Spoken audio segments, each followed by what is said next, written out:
just don't have that faith in Val that I might. Like, he got 90 with 2 tries and 58 with try assist. He had one good week where he had Last week he got 80 with nothing. Yeah, he had a bunch of power, but like that's not going to happen every week. I don't see why not. I think he's now recovered. He was hampered in Vegas. He scored 2 tries and he had 90 there. 94. Yeah, but like that's a good score. It is a good score. Yeah, but he's not going to score 2 tries. That's also a game where like Melbourne smashed them. Like they killed them. It's a miracle he got anything. In that game against Melbourne, oh my days, I didn't realize this. In this game against Melbourne, he got... I was looking at the wrong numbers. I was looking at that number, and it was like he got 6 points in runs. Yeah. But that's the wrong number. He got 23 points in runs. And then last week he got 31 points in runs. I think that's what he'll get closer to each week, 30. Yeah, maybe. Maybe don't have the faith. Anyway. All right. Should we actually start the potty, lads? Yeah, let's start the potty.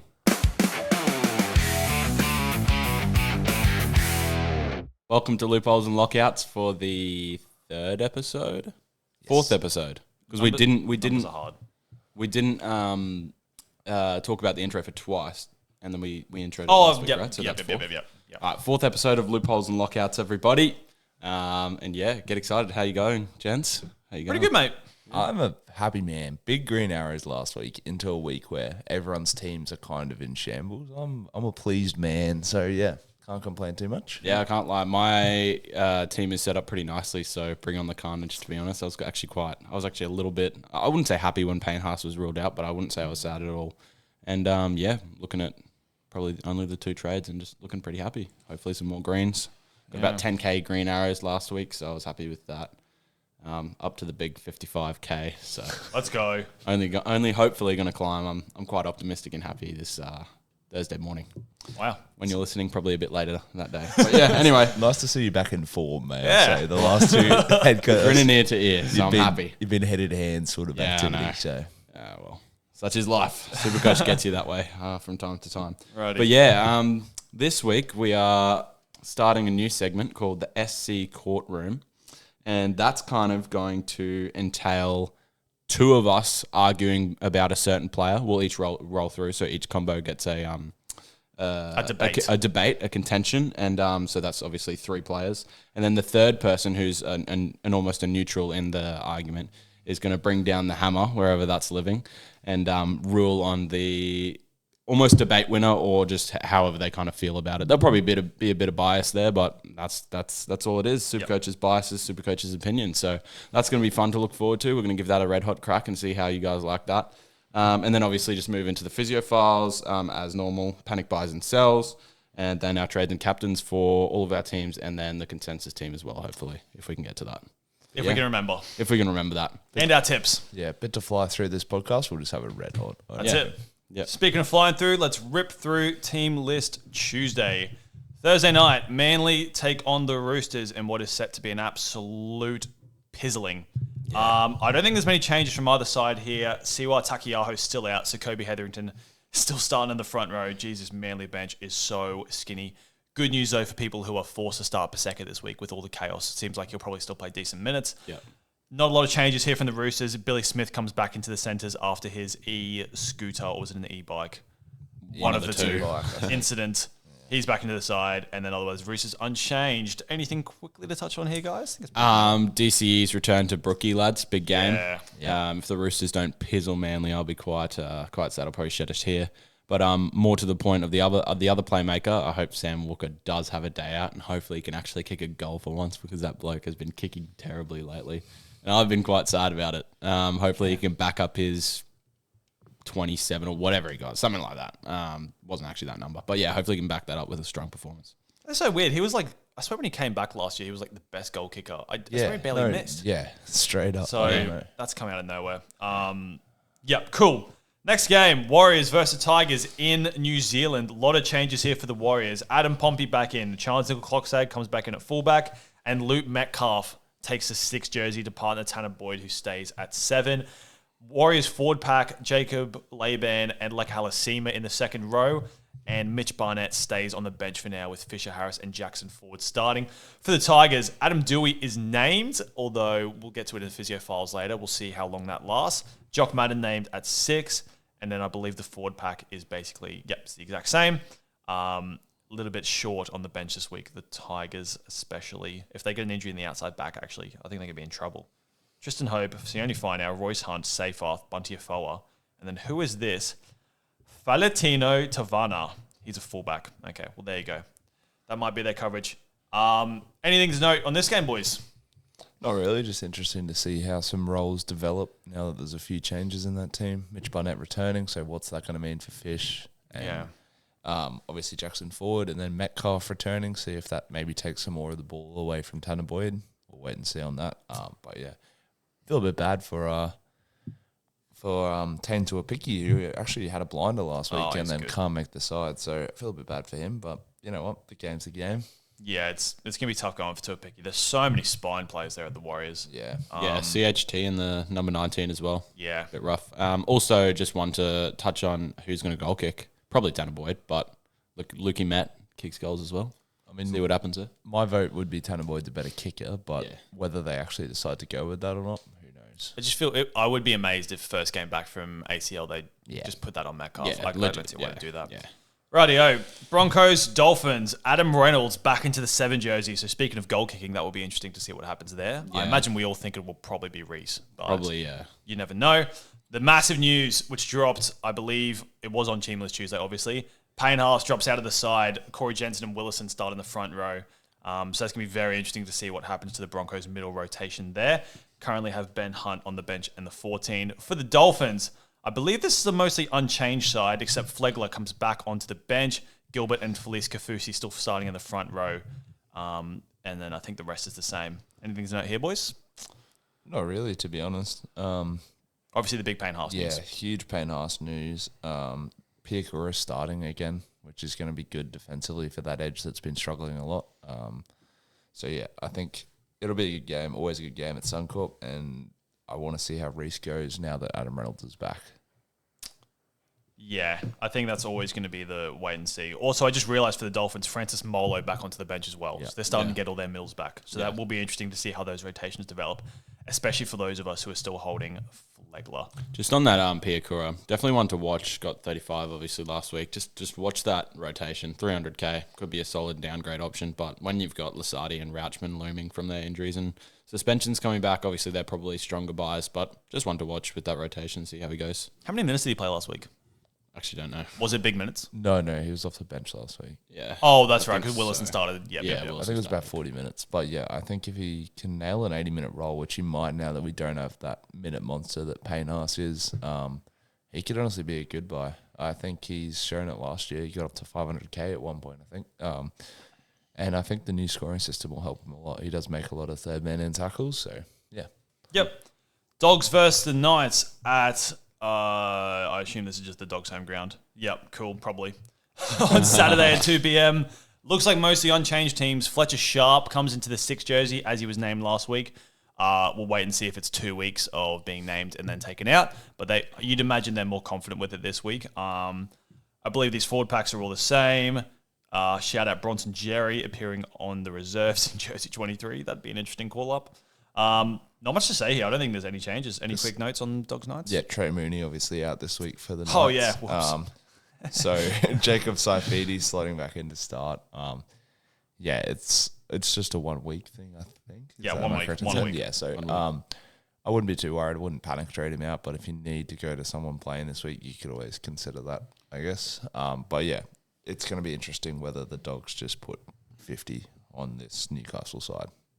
Yeah, I honestly don't think the Dogs are capable of it. But I don't think the Dogs' attack is quite there. And Newcastle just seem to hold themselves in games.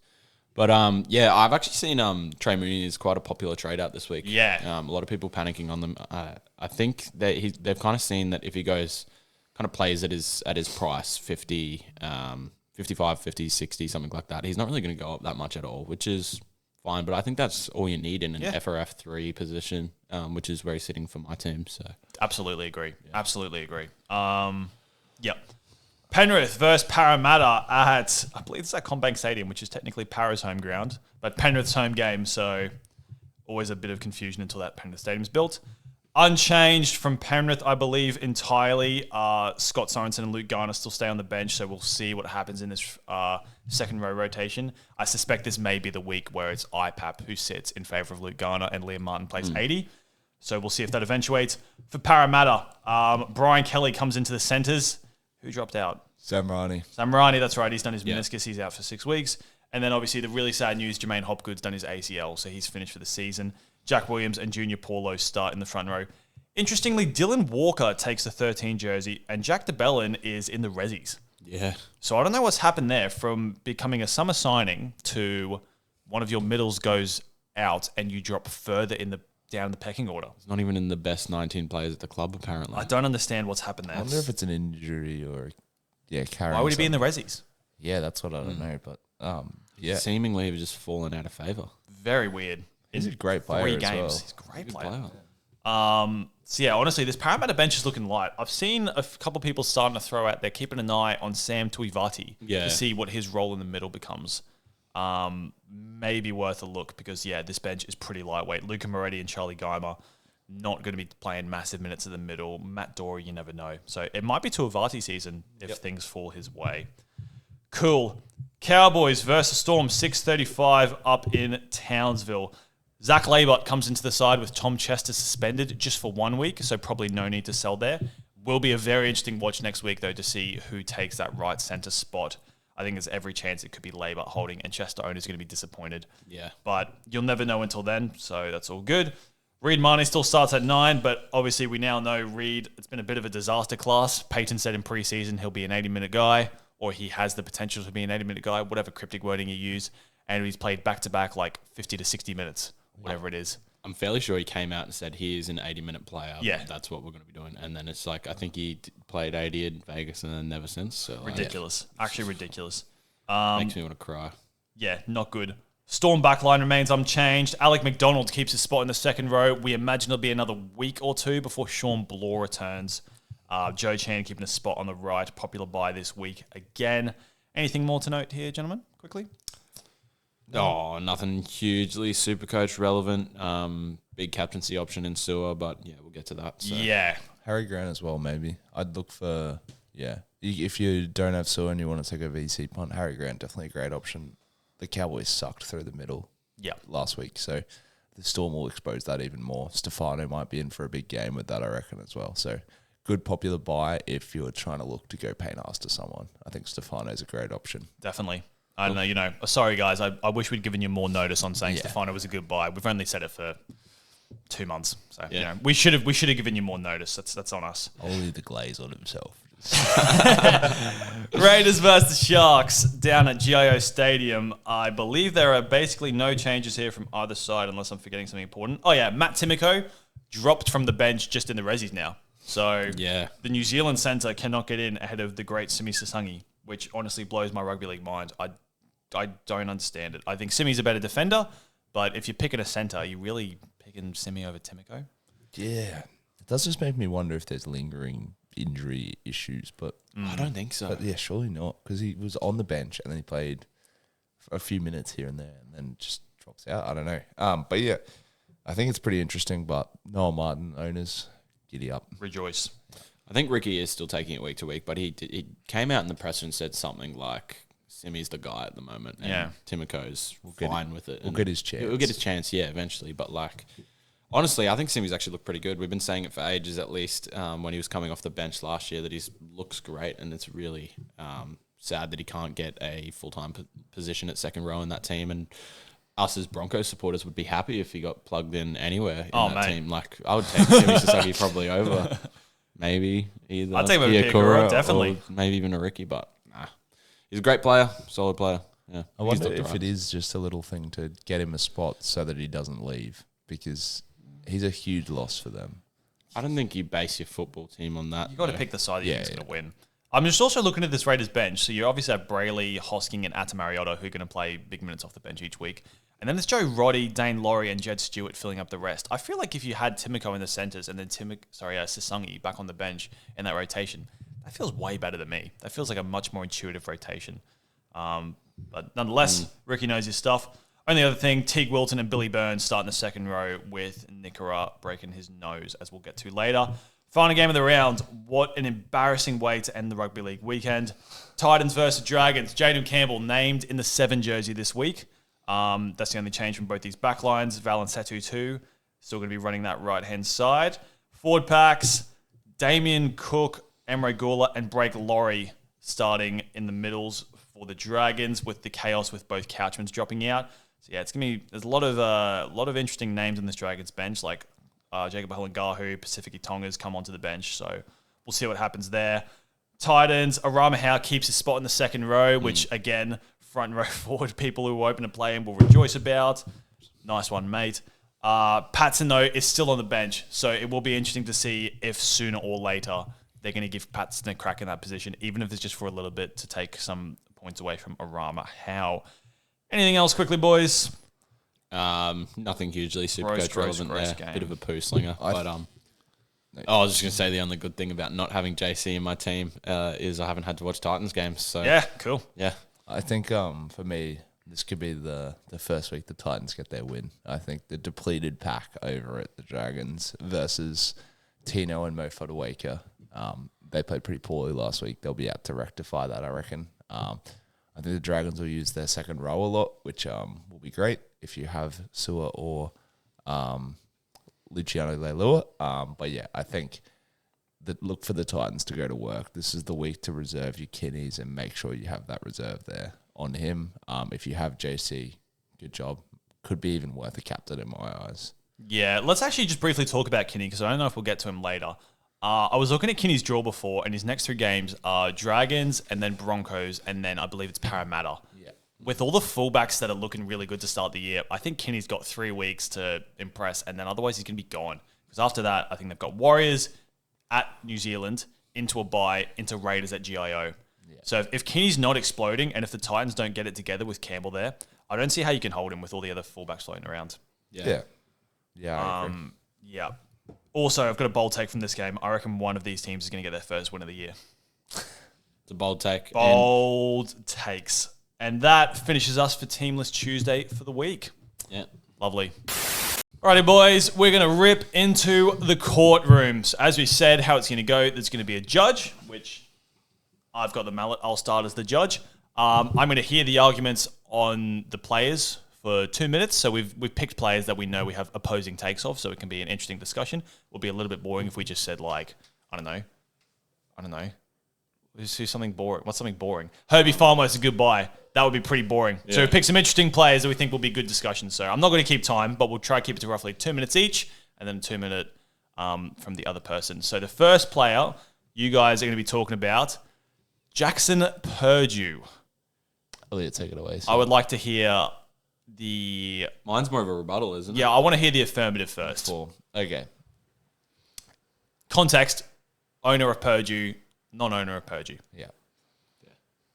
Off you go. So, with the current depletion in 5/8, I think you can quite confidently plug Jackson Purdue in there and be confident that he's going to average 60 at the end of the season. Some weeks he's going to get 40. Some weeks, as we saw on the weekend, he's going to get 114. I think he's quite confidently just a plug and play. You play him every week. His runs were up last week. I think that was great. I think if you have a Walker or someone like that who's about to lose money, you need to find an upgrade somewhere. And I think Purdue's the one at the moment for me. I don't really know if I have much more to touch on that other than the Cowboys' left edge last week looked electric.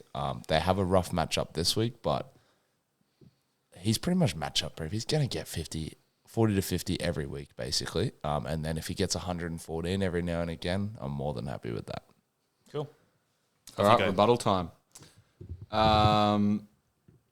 They're not going to verse the Titans every week. Their draw is Melbourne, St. George, Broncos, Manly, Sharks, Bulldogs, Parramatta, both the Sydney teams, so Roosters and Rabbits, and then it's kind of origin period. So not a bad draw, not a great one though. Definitely some hard teams in there.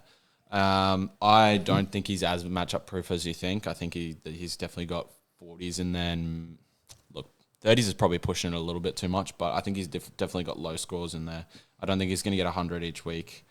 and then through Origin, Dearden goes to Origin, he's probably going to move back to the halves, right? So if we're talking a long-term hold, maybe not the one there. When you've got Fletcher Sharp looming as a possible buy there. Not a Munster in Origin, but maybe a Lukey Met. Bit of a Roger take.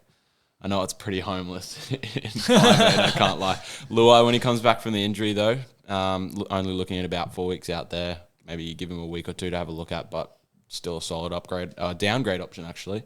Free up a bit of cash, and probably that's the extent of my rebuttal. But yeah. I can't say I'm firmly against Purdue because I'm not, but I am a non-owner, and I think that I would never look to buy him at the moment. So I have a question for both of you to both give your perspectives on. Yeah. If I just look at this short-term draw, so they've got Melbourne this week, and then St. George, Broncos, Manly, and even kind of Sharks. Yeah. Feels like there could be some points there. Would be a world where either of you would look at him as more of a short-term play. Yeah, definitely. I think Elliot raised a great point. If he does shift to the halves, I'll be getting rid of him. Obviously, Din will likely go to Origin, although Tanner Cooper-Cronk Boyd is looking quite likely to take that 7 role at the moment. But yeah, I think if he does, then I would sell him. But I think he'll pretty much fine up until round 10. Like after that Para game before he goes Sydney, you could trade him out there easily. I think he's a great play for now when there's literally no one. Fletcher Sharp could get pulled again this week. Pez has been good, but he's scored a lot of tries and try assists. So if that stops for whatever reason, it'll be back to 20s. So I think if you need someone, just jump on him. Like, yeah, he's got Melbourne this week, but after that, St. George, great matchup. Broncos have not been where they were last year, and then Manly, obviously, as well. Probably my favourites for the wooden spoon. So, yeah, I think he's a fine buy and play up until round 10 or round 11 when Origin happens, and then you just flip him to whoever's back and performing by then. Okay. Quick point back. Broncos looked good. Obviously won in Melbourne. He'd be coming up against Stags. Not sure if that's the matchup we're hoping for there. Obviously St. George, great. Melbourne. What's the better side on Melbourne? To attack from? To attack. You'd want to attack. You want to attack at Moses Leo, right? So that's their... They're right. It's like, so no, sorry. They're He's left. on the left, so the Cowboys right. Yeah. So that's probably not the one, obviously. Howard's pretty good. You'd be coming up against Valentine. Stags, you'd be coming up against... Who's the right centre for Manly? Garrett. Oh, someone not good. Yeah, that's pretty homeless. Yeah, Garrett's not great. So obviously that is good. Manly always a good draw. You'd be coming up against Ramian for the Sharks. Obviously that's at home. Yeah, fair. Purdue is a good player. Then you'd have Inari Tuwala, so that's probably not too bad. Yeah, but that's what we were saying with the draw. It's neither here nor there. Yeah, fair. I probably can't look at him for a short-term option with you when you've got Bronx, Sharks, Melbourne. I'm going to rule in favour of the negative. I am a Purdue owner, so it feels kind of weird to say, but I am unconvinced by him. I think there are still red flags apparent. I think he'll make good money, which I guess at the end of the day that's okay for now. But I don't think he's the long-term answer. I think I'll be looking to a Munster or a Sharp as soon as I can. That's my take. Interesting. Okay. Lovely. Good cases, though, from both you gentlemen. Yeah, in terms of that one, I don't think there's really anyone here nor there. So, right. You could probably, if you've already got him, like he's not a bad player. So. Yeah. Are we going Judge Ben? Yes. So I would like some deliberation from you two lads about Jackson Ford as a trader. So viewers, we said some things last week and maybe we weren't with him. There's been some opinions changed in the group, so I'm very keen to hear this discussion. Who do you want to go first, Judge? I would love to hear the 4. The 4. No, actually, let's go negative. You want to hear the negative first? Okay. Negative first. All right, the negative on Jackson Ford. I think a good way to sum up Jackson Ford is fool's gold. So at the moment, everyone's obviously jumping at him. He's got close to a 100 average, doesn't he? His average He's scored is like 97. however many tries. 2 tries. 2 tries in 3 games. I just worry about the minutes. I know you think he's proven with that 80-minute performance on the weekend. We had that Gannon head knock where they got a free and a change to put Niokore there on his return. I think that was a bit of almost a cop-out for Webster because he would have had to use Niokore somewhere in the middle probably. if it wasn't for that head knock. I think with Capewell coming back, Lecker's going to move to second row. Just more of a headache with the amount of middles they have. I don't see Jackson Ford starting over Mitch Barnett. I know there's the possibility for him to play bigger minutes off the bench, like a Rauchman. Sorry to steal potential affirmative points, but I think that's the nature of going the rebuttal almost first. But I think I just don't see it. I know he's a big minute player, big base, big power guy. He's obviously had those tries. I just don't see it. I just don't see it in that rotation. I think Mitch Barnett's going to have bigger minutes. Fish is not a massive minute guy, but he's definitely a strong starter. I just wonder where they're going to fit in Vaimunga and then Lecker. Because did you say Vaimunga played second row on the weekend? I think he moved between the middle and second row. I don't think he can play second row when Lecker comes back there to come off the bench. I just don't see it in that rotation. You've got Vaimunga to fit in, Niokore, Ford, Aaron Clark, Mitch Barnett. Okay. Fish. All right, that's all it is really for me. Let's hear the 4. Right. So I'm going to start with, I don't think any of us have any doubts that he's been extremely good. He has been good. 3 weeks, he's got base power numbers of 68, 75, and 85, which is the second most in the entire comp behind Payne Haas. So he has been good. Now, the concerns obviously come from his role. And I will say, if you're trading in forward, it's team dependent. If you have a team which I think you have to accept that he is a little bit of a gamble. I'm going to explain soon why I think it's not a hectic gamble. I think it's a sensible gamble. But he's not a locked-in Payne Haas, Pat Carrigan, you're going to play 60 to 80. It's not that, okay? So you got to have that context as well. And you are also paying a little bit for him. Geez, if you'd bought him last week, you'd be absolutely laughing. Yeah. But all good. Now, the case starts. The main indicators we get for his minutes. The first 2 rounds, he played 70 minutes straight and 76 minutes straight before getting subbed off at the end. So they're clearly not concerned about playing him for massive minutes straight. It's not like he took a stint off in the middle. He just played straight through, okay? Last week, when Barnett came onto the bench, Barnett subbed on in the middle for, I think what happened was they went Clark off, Fish off, and put on Barnett and Vaimunga, something along those lines anyway. And they kept Ford on the entire time. So in that game, Fisher-Harris played, I think, 45 minutes. Barnett played 35 minutes, and Clark played 55 minutes. So I think it's pretty clear to me that even if those guys go up, and Clark, I think that's what Clark's going to play this year. I think he's been subbing in and out for the entire year anyway. I think if Barnett is going to be a 50-minute guy and that brings Ford back to a 60 or 65, I think that's probably the worst case scenario. I think there's definitely a very realistic world where Ford just plays massive minutes anyway, and it just turns into more of a rotation between Fish, Clark, Barnett, and Vaimunga. And I also think if there ever happens to be a game where someone goes off, injured or whatever, we know Ford has the juice in his legs. He's going to play massive minutes the entire way through.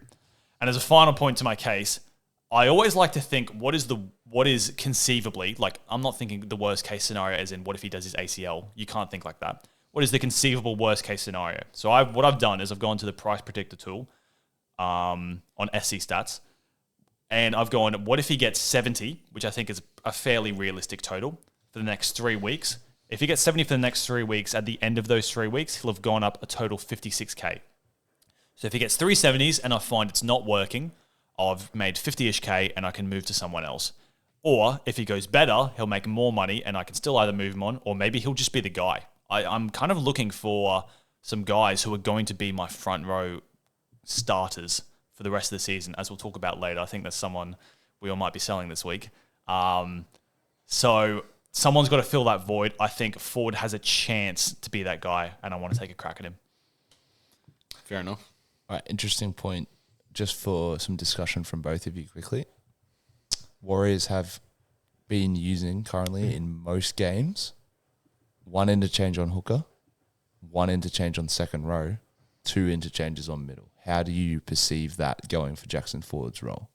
Because if Kurtwell comes back and Lecker does push to the bench and subs on for Laban at that second row spot, and Sam Healy continues to sub for Wade Egan, does that not mean that Jackson Ford will have more minutes? I'd agree. I think that's what's going to happen. I think there'll be a Healy-Egan rotation to some extent, which will use 1 or 2 interchanges, depending on how they do it. And then whether it's Laban, Lecker, Capewell, 2 will start, 1 will bench, and sub on for the other one in some capacity. So that probably uses one. Probably only uses one interchange because then Val Malga, I reckon, moves to the edge like he did last week. So I think that does open up the opportunity. Yep. Yeah. Fair enough. It is a tough one. It's just I just feel like I can't justify myself taking a punt on Jackson Ford. I'd rather look to more of a second row option and try to plug in a Trey movie, or if I'm playing Arama Howe each week, do that. The Arama Howe though is a bit worrying. I know we're a bit off track, but Arama Howe is a bit worrying because of the Paxton there, and then if he goes out, obviously Paxton doesn't have the duel, so I'm probably going to have to move mountains to try to figure something out. But I think Trey Mooney's a fine enough 2RF2.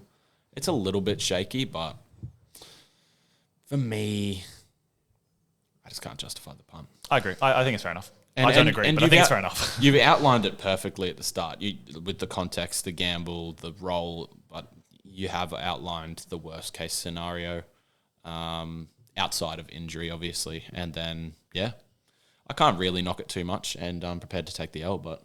Yeah, well, the judge is going to pass judgment for the positive, so well done, Thank mate. you, sir. Thank you, sir. Fair enough. I do still say, though, Elliot's correct. If you're bringing him forward and you think he's going to average 90 for the rest of the season, you're off your head. No chance. I don't see any way that happens. I don't see any way that happens. Yeah. Lovely. Cool. Do you want to announce the third and final case then, mate? Sure. To lock in for this one. We've got none other than Blake with a Y, Brayley.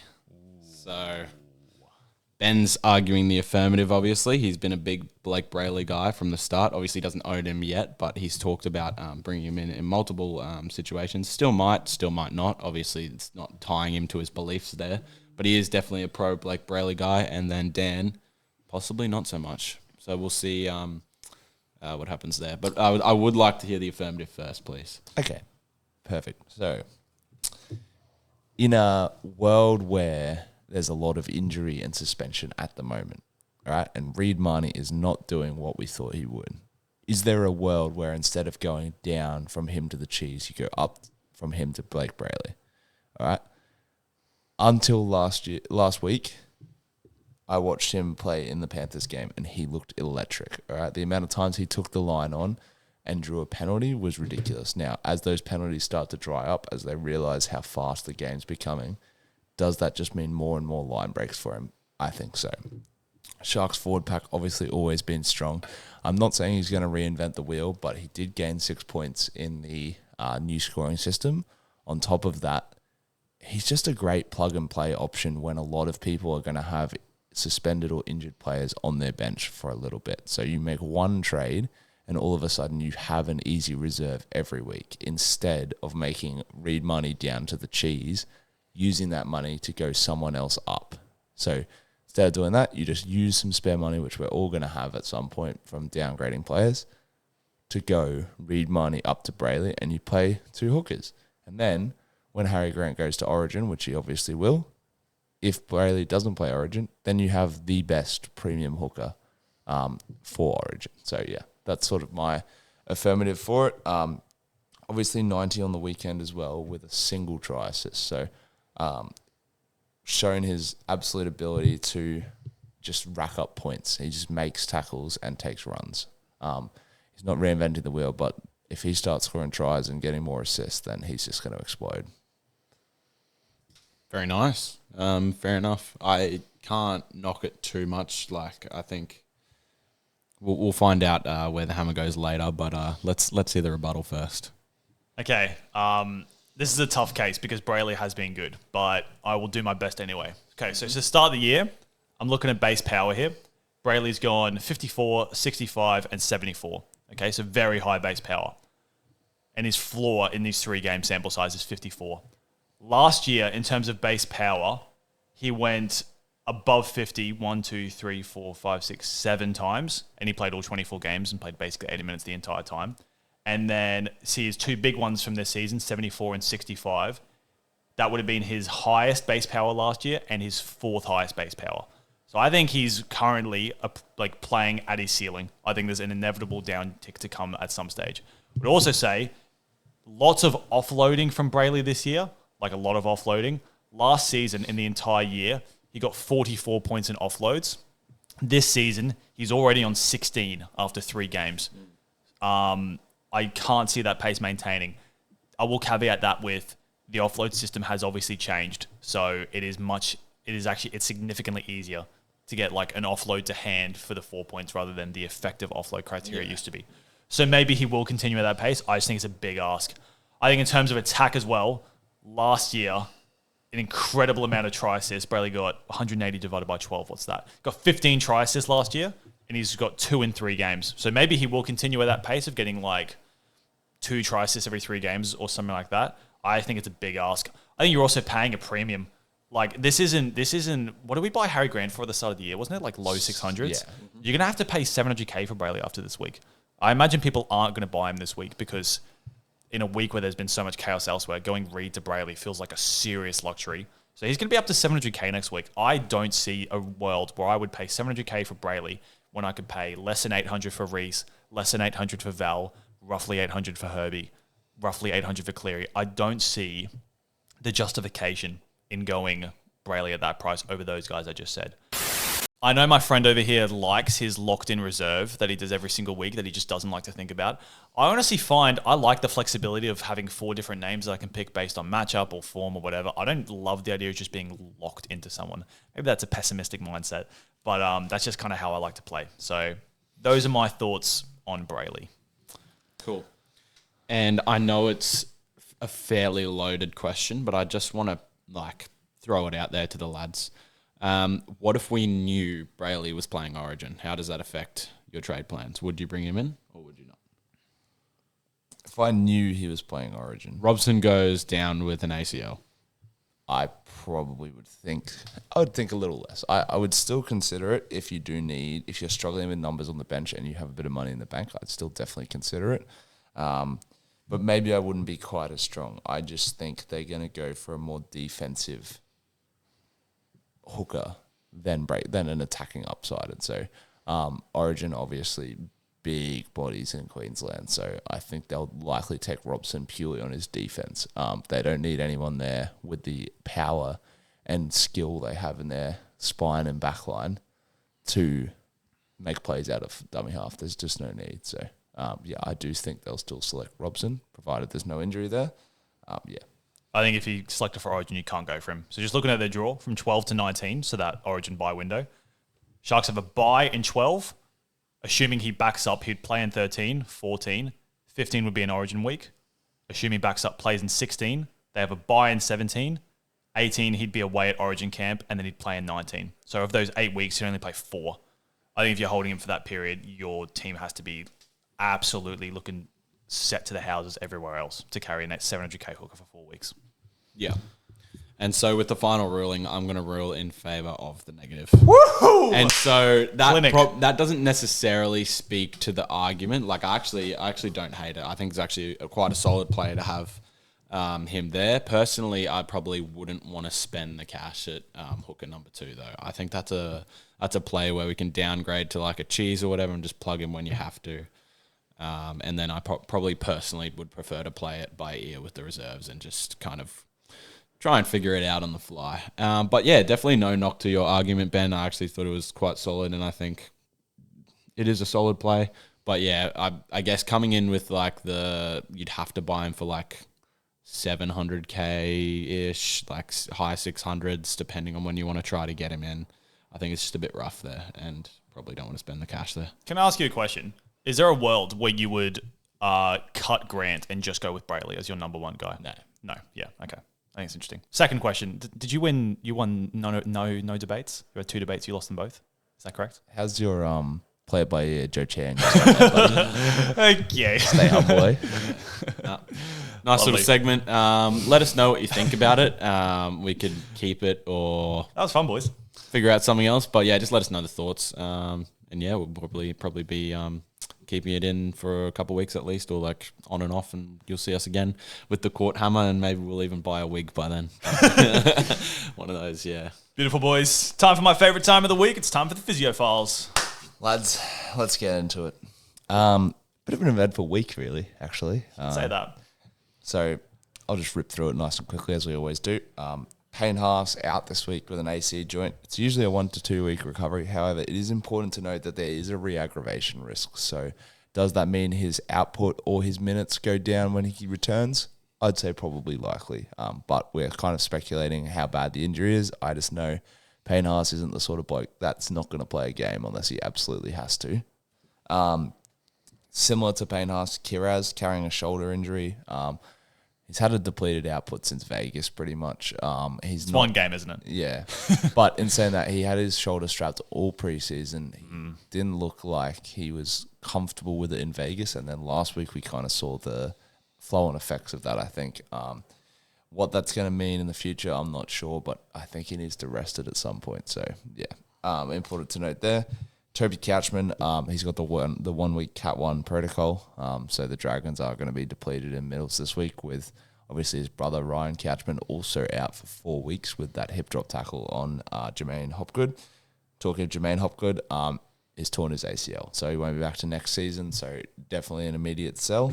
Brenton Nickera, 1 week for a broken nose. Now, similar to Dan, I did not know that broken nose was 1 week until when I was doing my Physio Files. That seems crazy. But apparently they often delay the surgery to fix it till the end of the season. Oh, so, okay. For example, Joe Tarpon, he broke his nose last week and he's playing. Yeah, right. Yeah. Oh, wait, he's playing. I think so, Is Britton Nickera just a... he's not playing. Is he a softie? He's probably a bit more of a pretty boy, soy boy, you know? Like. Pretty boy, soy boy. As we touched on the team list, Jordan Sambrani had a meniscus injury. I don't think it's torn, but there's a slight tear. It's not fully torn. 3 to 6 weeks is the sort of guideline for that. I reckon it might be more on the high end, but Brian Kelly slots in there nicely. Jerome Luai obviously did his MCL. That's a 4 week recovery minimum, and then obviously sort of player dependent on how he's feeling from there. The man to his left, Adam Dewey, or to his right. To his right. Yeah. Named to start this week despite what was classed as hamstring tightness. So it did not look like hamstring tightness on the day, but apparently that's all it was, and he's going to start this week. Interesting to see whether he's a late withdrawal or not. And Physio Files shout out of the week. Welcome back to the Iceman, Lukey Met, the GOAT. Yes. Good to see him back. 9 months recovery, which is just crazy to me. Good to see it you, used Luke. to be 12 months, like sometimes longer. But him and Mitch Barnett back in 9.5 and 9 months respectively. So, yeah. Crazy. That's for all the I got boys. today, lads. But yeah. Beautiful. Physio Files done for the week. Time for our panics, buys, and sells for the week. We don't have to explain it because you already know what we're doing. So let's start with our panic buys. I'm going to kick it off with someone I do not own, Reece Walsh. Now, Reece is definitely coming into that hot draw. I'm seeing everyone saying you kind of just have to go for him.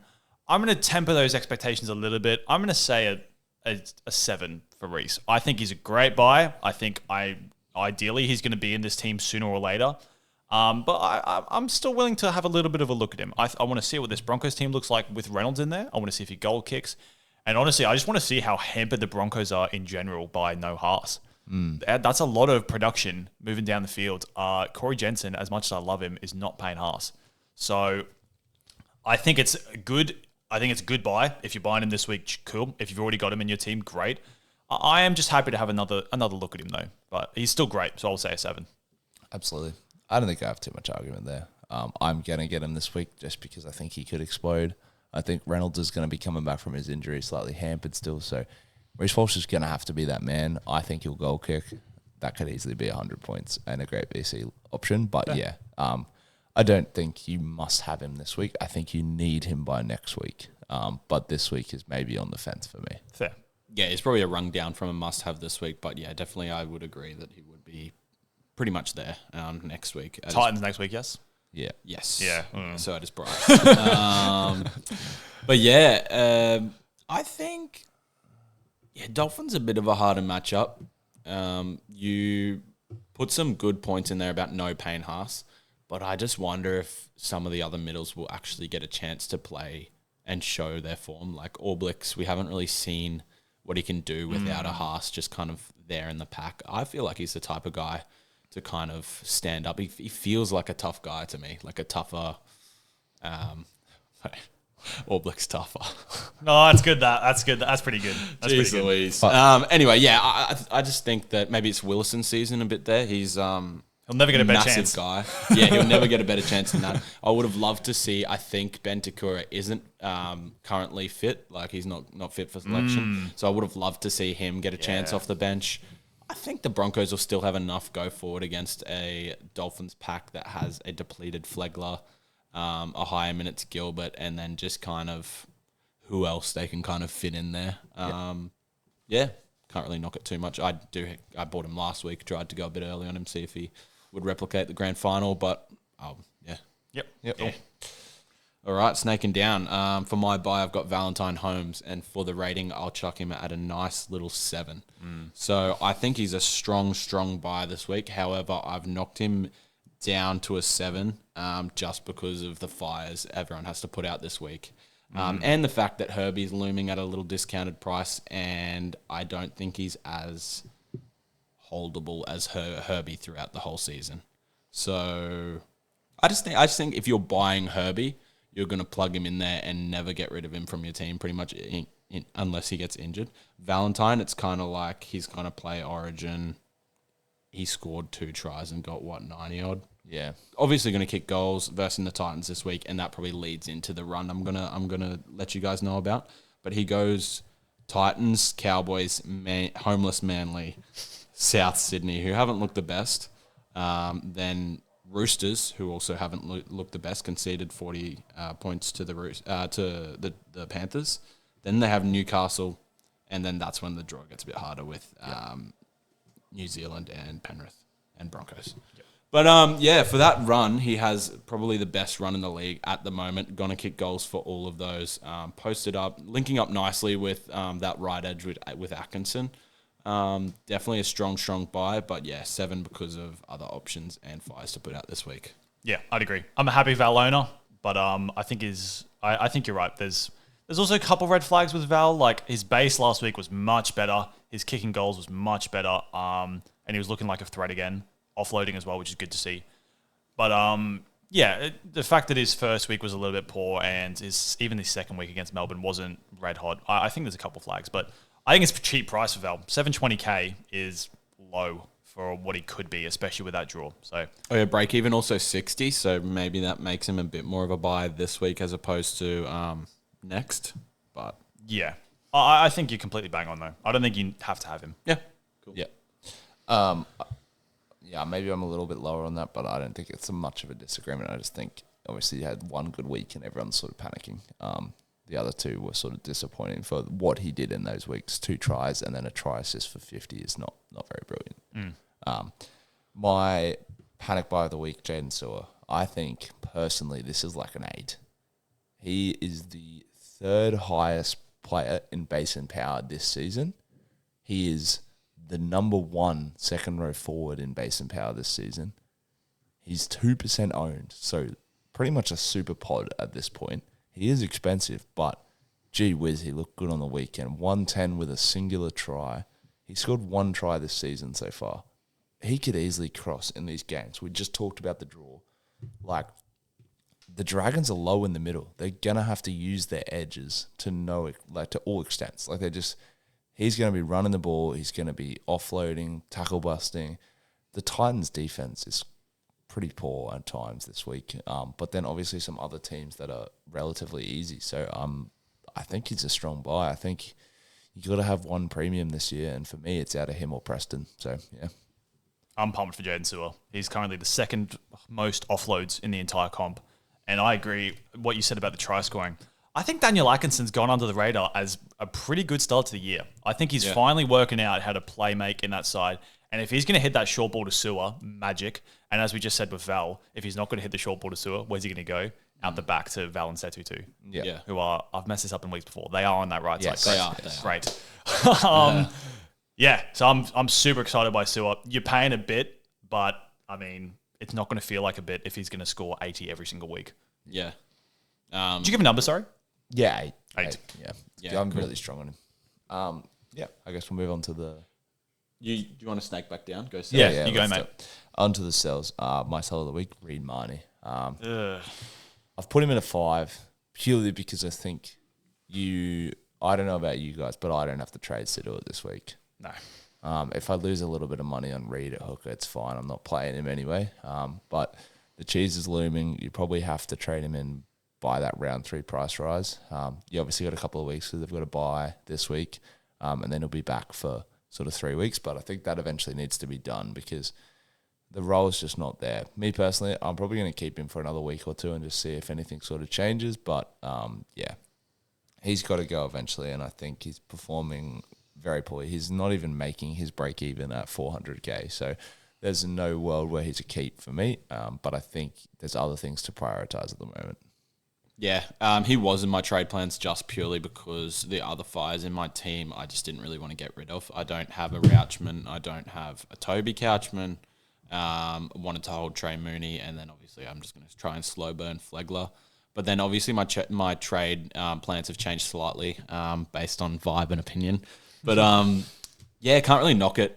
Genuinely would agree with you for the fence sit 5, just because of the fires people have to put out this week. I don't think there's any world where you could go down to a cheese or down to anyone else. So you're probably not going to go up to the Brayley this week, as we've already talked about. So yeah, genuine 5. Yep. Yeah, Reed's been terrible, but you don't have to sell him this week. Even if he scores like 30 and he loses like 25k, like it's not the end of the world. No. Yeah, I think him down to cheese, or if you want to go up to a Brayley or something like that, I think it's completely fair enough, but just for another week. Yeah. Which brings me into mine. Bo Fermor. Currently in my team, was very strong on him in the start of the season. Obviously, strong try-scoring record last year, and had a solid amount of tackle busts. Gonna give him a fence-sitting 5 as well. Because of the fires people need to put out this week, they're probably going to need a player that scores 65 in base, which is what Bo Fermor is doing at the moment, but that is his price. And I was hoping for a bit of an uptick with AJ on that left 5'8 playmaker role, obviously. We saw a couple stats floating around that he actually averages 88 with AJ as opposed to his normal average with Foz in the team. Not what I'd hoped for, but I think I've just got to cool on the expectation that he was going to be amazing. That's just life. He's still basing solidly, and I think it's probably inflated in the sense that other really, really, really cheap options are exploding. But I think that's life. He's scoring his price, so if you do want to downgrade to I was looking at a downgrade to Fini Fuiaki or someone along those lines, you could downgrade him to a Joe Chan if you weren't already on him. Hey, keep your mouth shut, boy. I think he's doing a job at the moment, and there's other fires to put out, so that's why I'm keeping him at a 5. By doing a job, do you mean 50, 63, and 52? That's not bad. It's not bad, though, is below it? his price. It's not bad, though. Well below. That's his base, though. He hasn't picked up any attacking stats. Yeah, but like to say he's performing at his base, yeah, it is like he's not. He's well down. I think he's close enough. It's not like he's getting 30s. I think I'm in agreement with you because, I mean, I don't own Fermor, but I'm like, I feel kind of the same as I do about Crichton. Again, another player I don't own, but it's like they're doing fine. If attack comes, they're going to explode. Yeah. But I do agree with you. They're a sell just based on the number of fantastic buys there are at second row. There's so many. I'm a non-Joe Chan owner. If I had Fermor, I would absolutely be going to Joe Chan if I didn't have a better way to do it. Just because you kind of need these guys. You can't just let them slip through your fingers to continually make K's while these guys, whilst they're not being bad, are just being fine. Yeah. So that's how I feel. He's probably in a similar ilk to Isaiah Yeo and Pat Carrigan. Yeah. But probably with more of a try-scoring ability. Yes, so that's the difference. Probably why he's a bit more higher on that list. I'd agree. Cool. Beautiful. My panic sell, Payne Haas. Now, we flagged it in the Physio Files how he is a concern with that re-aggravation from the AC joint issue. That's a big problem for me. The fact that I know he's not going to play this week when I already know that I'm light on front rowers personally, and I'm sure everyone else is. And then who knows if he plays next week. Don't want to say this, but against the Titans, is there a chance that they just don't push him anyway? So let's say he doesn't play. Let's hypothetical it. He's going to play the next 6 weeks, assuming no injuries, to 11.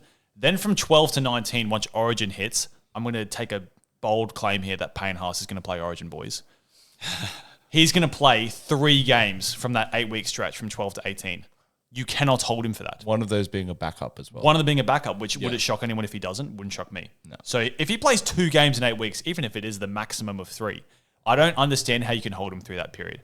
As well, I don't think he's been going out of his... Like, he's not been massive this year. Remember last year he started... I mean, I remember pretty clearly. I didn't start with him. And he got like 140 in that game against the Cowboys over it. It was terrible. This year he's been good.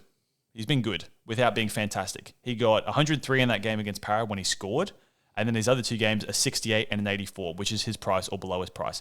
I feel kind of similar to Fermor, where I'm like, well, and this is honestly stronger, where he's not going to play for this week at least, and he's kind of just performing his price, and I need to sell him anyway. So I think Payne Haas genuinely is like an 8. I'm feeling pretty okay about selling him. Yeah, so on Payne Haas there, to quote NRL Physio on the Magic Sponge podcast, great podcast, by the way. I've only just kind of recently started listening to it in full on a Monday morning commute. But yeah, to quote him, Payne Haas had a similar injury in 2022, I believe, on one of his, I think it was with left or something shoulder. Had a couple weeks off, came back, injured the other one or something like that. But then from there, his output just decreased to like a 55 average or something like that for about 6 or 7 weeks. So, yeah, I can't...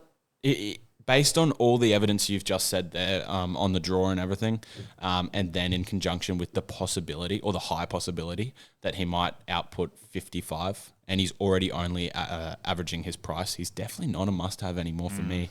If I can rejumble my team a bit, put Arama Howe up to FRF and then bring in a Jaden Sewer. So a little plug there. But yeah, I love that move personally, and I think that there's so much upside with Sewer's draw, so... For me, it doesn't actually feel quite scary trading Haas out. When I was doing it, though, it felt scary. I can't lie. Not having Haas in your team is just like, whoa. Yes. But I think to quote, I can't really remember whoever else said it, but it's just a bit of FOMO not having Haas. I think that logic says otherwise. I agree. Yep.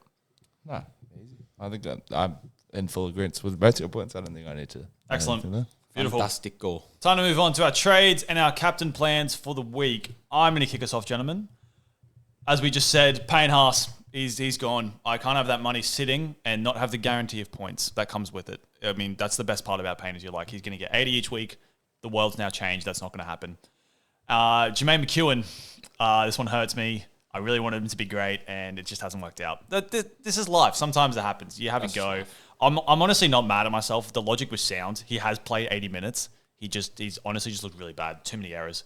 And then I started with enough Ethan Roberts, who's going to come out. I am boosting this week. I'm taking a big swing this week. I really didn't think I'd be boosting in this round, but I mean, if I don't, then I have to kind of... I just really like what this looks like, and I think it's worth it. I always say you only boost if it looks really good, and I think this looks really good. So I'm going Haas, McEwen, Roberts out, bringing in Jackson Ford, as I talked about before. As I said, it's a punt, but I'm happy to take it because I'm going to hold Couchman. I'm going to hold Ford. They've both got 4 weeks to show me what they got. And then one of them hopefully becomes my front row forward, 1 or 2 with Stefano.